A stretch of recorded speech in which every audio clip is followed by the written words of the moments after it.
जी इस वक्त हमारे साथ मौजूद हैं राकिब अली जप्पा साहब। भाईजान तुसा दोस्तां वास्ते एक शेर गिफ्ट है।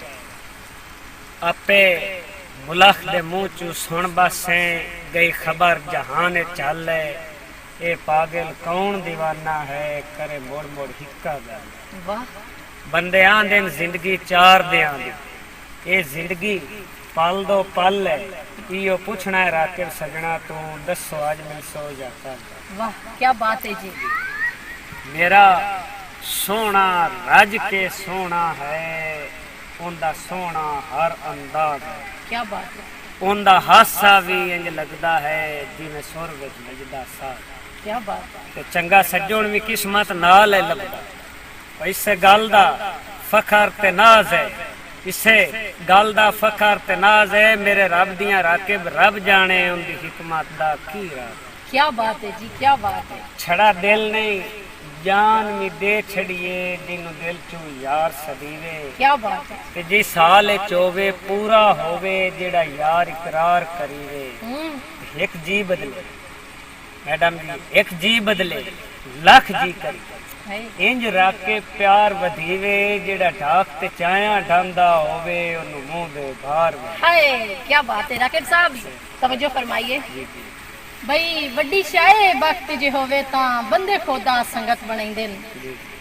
भाई वड्डी शाये वक्त जे होवे तां बंदे खोदा संगत बनाइंदे ने ते जोरी पद के जिथे भी टक्कर वनीवे बड़े शौक दा कोल बहाइंदे ने।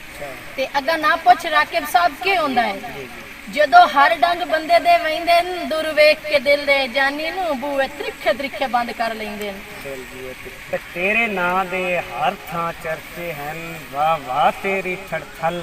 क्या बात है। तन नाल ढा के वेख्या है तिथे वक्त जेड़ा अजकल अजे याद है मैनू भुलदा नहीं जो हर खेड दा सिखया वल है ओए अज फर पे तू अण फरदियां ते हथ पै दी राकिब। क्या बात है।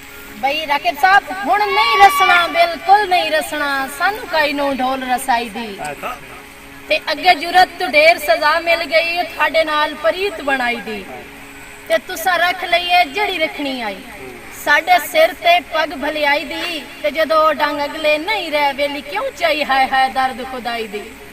हाँ जी हेलो गाइस आप लोगों को सबसे प्यारी बात तो अभी बताने लगी हूँ। इस वक्त हम राकिब जप्पा साहब के हार्स फार्म पे आए हैं जो कि ये घोड़े के बहुत बड़े शौकीन हैं और इनके घोड़े बहुत दूर दूर तक पूरे पाकिस्तान में डांस करते हैं और जो कि अभी आप लोगों को दिखाएंगे भी वीडियो दिखाएंगे उसकी और आप लोगों को दिखाते हैं। इनका बहुत बड़ा फार्म है घोड़ों का और ये इनका डेरा है। इनके डेरे पे हम लोग आए हुए हैं आप लोगों को दिखाना चाहते हैं। उम्मीद करते हैं आप सबको बहुत पसंद आए।